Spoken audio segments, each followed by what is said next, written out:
Jonathan, and welcome to the first episode of the Trident show. Today we are going to learn what I would argue is one of the very first things you or I should know before delving into Ukrainian culture and history: the letters that form their words. I have watched several different videos on the Russian alphabet before, but I was thinking, what about the Ukrainian alphabet? After all, both the Russian alphabet and the Ukrainian alphabet share many letters. In fact, both of them are part of a broader form of script, the Cyrillic script. Yes, those famous letters in the Russian alphabet are also shared by many other languages as well, including Ukrainian. Overall, the Ukrainian language has 45 million speakers. And not just in Ukraine either. In fact, Belarus, Bosnia and Herzegovina, Croatia, Czechia, Hungary, Moldova, Poland, Romania, Serbia, and Slovakia all recognize Ukrainian as an official minority language. In this video, I will briefly go over the history of Cyrillic before talking about the letters of the Ukrainian alphabet itself.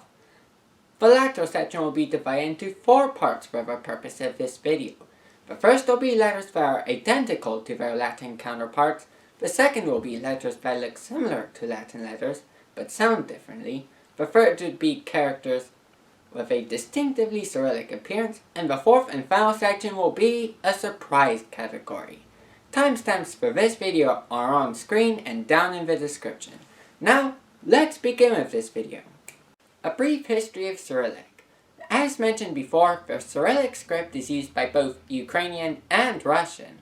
However, despite Russia and its neighbors being the most famous users of Cyrillic, its origins actually lie elsewhere, where the cultures of 2 states in Eastern Europe converged in the 9th century. One of these states was known as Great Moravia, a Central European country that included what is now Czechia, Slovakia, parts of Poland, and maybe also the eastern parts of Germany and Austria, Western Moravia, a sliver of Serbia, and a small slice of Ukraine. This state was the earliest state established by the West Slavs, which are, as the name suggests, a subgroup of a larger ethnic group called the Slavs. West Slavs live in modern-day Poland, Czechia, and Slovakia, while the East Slavs live just east of those countries, and the South Slavs are only a Hungary away. The other civilization involved in this history is one which your history class almost certainly taught you about: the Byzantine Empire, which is actually a continuation of the Eastern Roman Empire. This continued empire was a Christian state, with Christianity being the official religion. Therefore, in the year 863, Michael III sent 2 scholars, the brothers known as Saint Cyril and Saint Methodius, to spread Christianity to Great Moravia.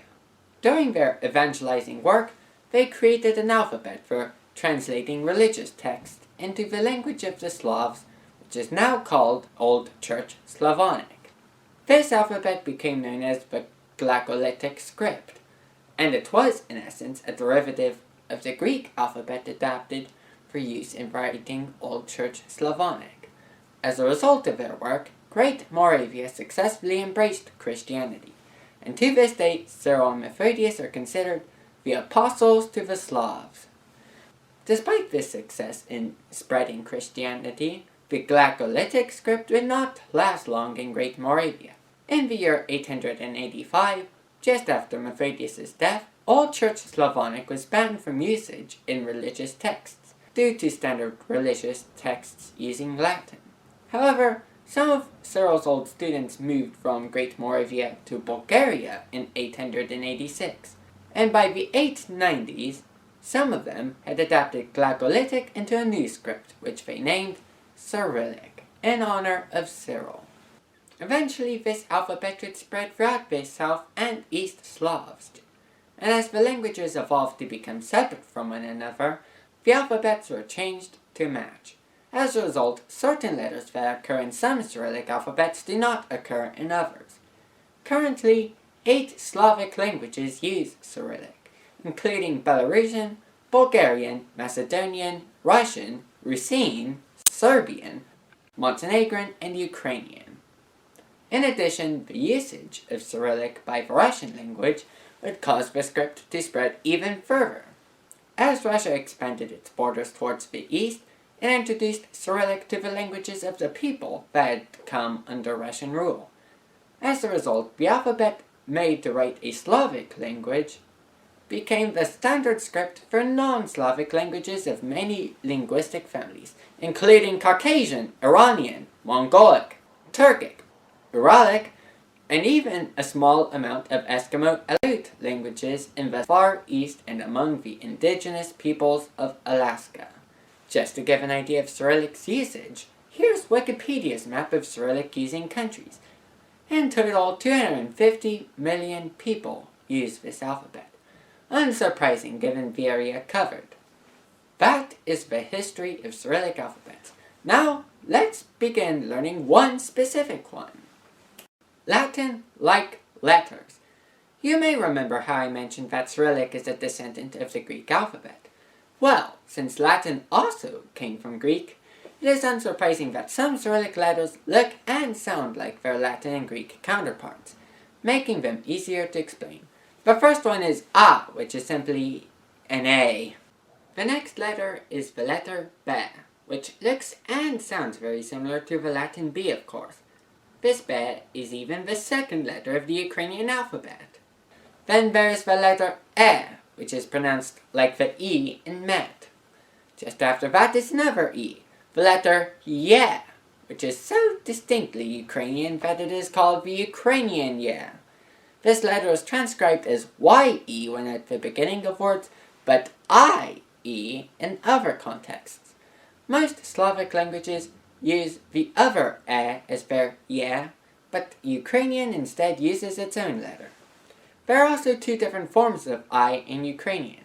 There's the dotted I, pronounced like the I in machine. There's also the letter Y, which looks like the dotted I but with two dots. First are even more straightforward. K is K, M is M, O is O, and T is T, just with the tongue to the teeth. We've already finished with this segment, so let's move on to the more misleading characters. Hilarious homoglyphs. In linguistics, a homoglyph is a letter or character that looks very similar to a different letter or character. Oftentimes, that is because those two characters sound exactly the same as well. However, they do not always mean what you think they mean. In fact, Cyrillic is riddled with plenty of letters that look like certain Latin letters, but are pronounced quite differently, paving the way for plenty of confusion. The first is this letter, which looks like it could be a B. However, this isn't a B, but a V. Hence, it is closer to the letter V in pronunciation than it is to B. Next is this free-looking thing. I was once asked by a friend of mine why the Russian language has numbers for letters. Turns out it doesn't, for this free is actually a Z. At least the Latin cursive Z does look like the Cyrillic Z. After that is the second most infamous of the confusing letters. This looks like it should be a backwards N, but it is actually another E, translated as Y from Ukrainian. In most Cyrillic alphabets, it is pronounced like the I in machine, and translated as I as well. But in Ukrainian, that function is taken on by the dotted I from earlier, so it makes a slightly different sound. Here is a side-by-side comparison between the sound of the Ukrainian dotted I, E, and the so-called backwards N. Similarly, there is also this letter, which also looks like a backwards N, but with a line above it. This letter is actually a variation of the previous one, known in Ukrainian as I korotka, meaning shortened I. It is pronounced like the English Y in yes. In fact, this letter is even translated as Y at the beginning of words, although it is translated as an I anywhere else. After that is the slightly more obscure but still misleading letter N. It looks like an H, but it isn't.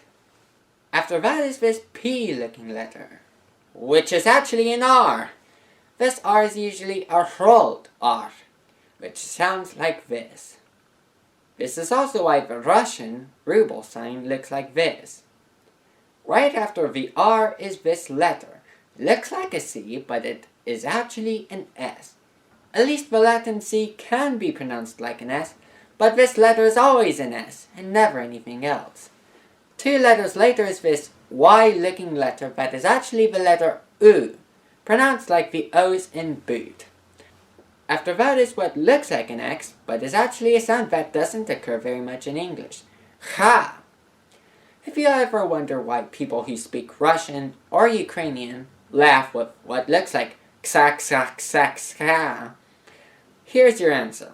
It's pronounced ha ha ha ha.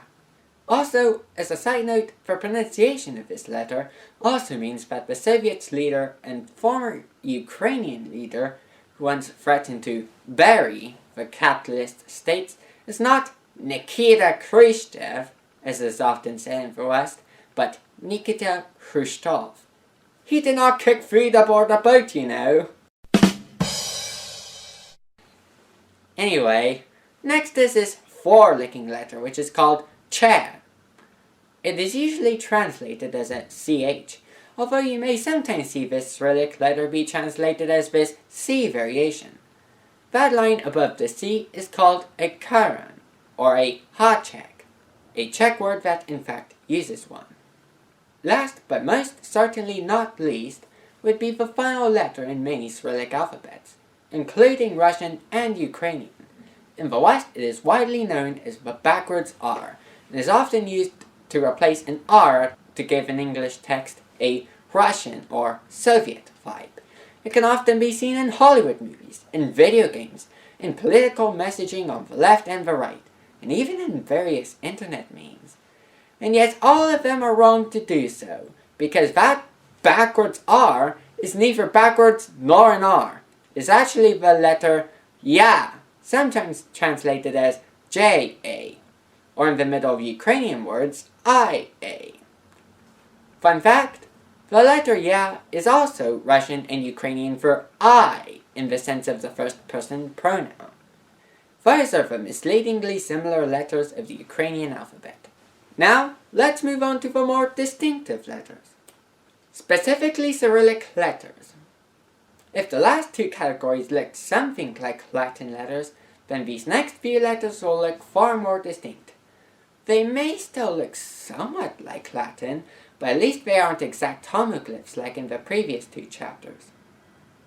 The first one is the letter Han, the Ukrainian equivalent of the H in hen. In most Cyrillic alphabets, this letter is Ge, pronounced like the G in grammar. In fact, both the appearance and this usual pronunciation are derived from the Greek gamma. However, the Ukrainian alphabet pronounces this letter as He, making the Ukrainian alphabet distinct from most other Cyrillic scripts. In fact, other than Ukrainian, only the Belarusian language and the much smaller Russian language pronounce this letter as He. For these 3 languages, a different character is used to render the hard G. This letter, known in English as the Ge with upturn. This letter is such a distinct feature of the Ukrainian alphabet that in 1933, the letter was removed from the alphabet by the Soviet government. However, it was restored in 1990, and now it serves as the Ukrainian equivalent to the Russian alphabet's Ge. Next up is this letter that looks vaguely like an A, but since we already learned about A, you can tell this isn't an A. Rather, this is the letter D. You may see this be used as an A in Latin language texts to evoke a Russian feel, but you can already see the problem with this. After that is the letter J, a very distinct looking letter that is pronounced like the S in words like pleasure. This letter is usually translated as ZH, though you may see it be rendered as this Z variant with a caron. I've often heard it said that this letter looks like an insect, and it sounds like one too. Also, if you pair this letter with the previous letter, D, you would get the Cyrillic approximation of the English language J. In other words, my name, Jonathan, would be transcribed into the Ukrainian alphabet like this. A few letters later is L, which is pretty straightforward. Fun fact, This Cyrillic letter can also be rendered as this pair of lines pointing upward, which Greek speakers would know as the letter lambda. This is because the Cyrillic L is also one of the letters that were inherited from Greek. After L, M, N, and O comes the letter P. This letter was also inherited from a Greek letter. More specifically, it was derived from the letter pi, which when not serving as a mathematical constant is also a letter of the Greek alphabet. Next comes our third Greek Cyrillic letter in a row, F, a descendant of the Greek letter phi. Interestingly, very few words in Ukrainian, or most Slavic languages for that matter, actually use this letter. So F is primarily used for loanwords from non-Slavic languages, such as flag from Dutch and Fyodor from Greek. After that is this letter, known as T. You may remember how the T is pronounced with the tongue to your front teeth. Well, follow that with an S and you get this sound. It's often rendered as TS, though some systems of translating Ukrainian into Latin use a C instead. To add to the complication, depending on the language, this letter is sometimes also translated as CZ or TZ, hence why the word Tsar can be spelled in several different ways. The next letter after that is the letter Sha, which is often translated as either SH or as an S with a ha check. In a similar vein is the letter Sha, which looks and sounds similar to the previous one. The difference is that for this one you put the tongue to your teeth while saying it. This letter is usually translated as SHCH, though sometimes you may see SCH, SHH, or even an S and C with ha checks. Finally, the last letter in this category is the letter U. This letter is usually translated as YU, though in the middle of Ukrainian words it is translated as IU. Sometimes you may even see it rendered as JU. Like the aforementioned letter Ya, this letter is an iotated letter, meaning that the letter makes the E sound followed by another vowel. That's pretty much it for the letters in this section. Now, let's begin with the surprise category. Special cases.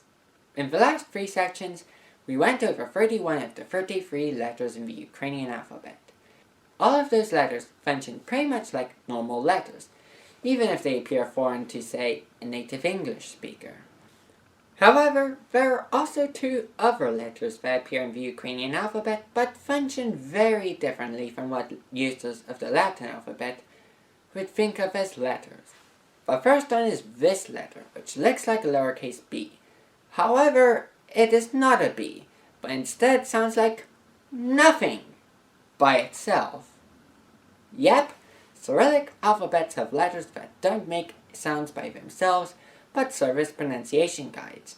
This letter is known in Ukrainian as mieki znak, translating into English as soft sign.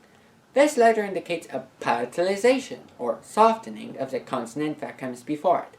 When it is translated into English, it is often rendered as an apostrophe. Take this excerpt from the Ukrainian Wikipedia page on the soft sign as an example. U bільшості сучасних абеток на основі кирилиці не передає окремого звука, а слугує для позначення пом'якшення попереднього приголосного або рідше як розділовий знак. Do you see the soft signs? The second word is більшості, meaning most. Notice how I pronounce the L? Anyway, another more noticeable soft sign appears in the word попереднього, meaning of the previous.